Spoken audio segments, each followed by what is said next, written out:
Hi everyone, welcome into this week's My Weekly CBS Fix. This week's video is dedicated again as Refuah Shlema for Shlema ben Gittel and Yisrael Amichai ben Sarah, Refuah Shlema.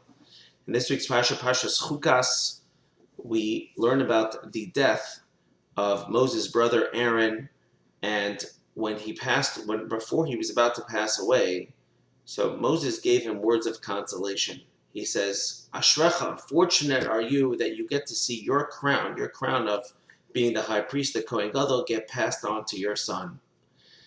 And we learn an incredible lesson from this, is that, like our sages tell us, Bra Mazaka Abba, a son gives merit to a father. I mean, anything that a father inculcated into the son, and the son then does based off that father's education, it is always acts as a merit.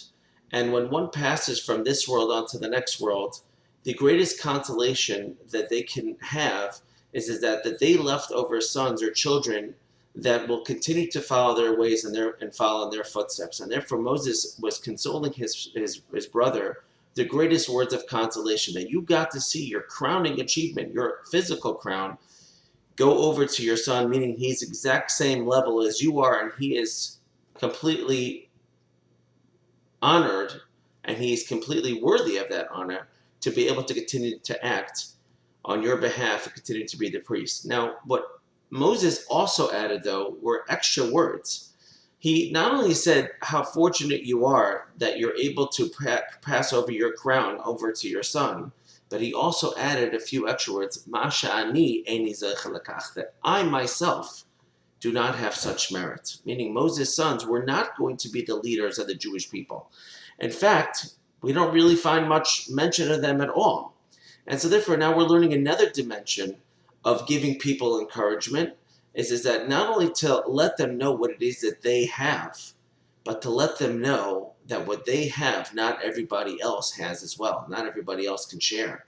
And by Moses actually owning up to the fact that he himself does not have that, he's also giving him another glimpse into why what he has, it's not just everybody has that. Moses himself was admitting on his own that I wish that I had that. And if you can comfort somebody by giving them words of encouragement, by letting them know that your situation isn't as awesome, you're doing something just like Moses. I'll share with one thought. The Talmud says that somebody who says to a poor person, I'm giving this charity to you on condition that I should have a portion of the world to come. So the Talmud says that person is a tzaddik gomer, completely righteous. So the question is why? Why is he completely righteous just because he said that? Completely righteous? Or is it a complete act of righteousness, a complete act of giving charity? Why is that? Why that is that put yourself in the shoes of the poor person for a second. It's hard for him to approach somebody who's got a nice big house and 2 cars in the driveway. He feels foolish, he feels low, he's humble. He should come and ask you for money. And so what do? You want to appease him because you know what he possibly feels like. And you let him know that you're also lacking in something. And you say to him, I'm giving you this money on condition that I should get a portion of the world to come. Which makes him think that you think that just because you have money and you have this and that, he now thinks that you think that you have no spiritual life. And your word, I may have it here in this world, but I don't know what portion I'll get in the world to come. And therefore, you're actually doing me a favor by allowing me to give you this charity. Somebody who can completely flip the script on the poor person and make him feel as if he's the lucky one. Hareze tzaddik gomer. This person is completely righteous. Thank you for listening. Have a great Shabbos.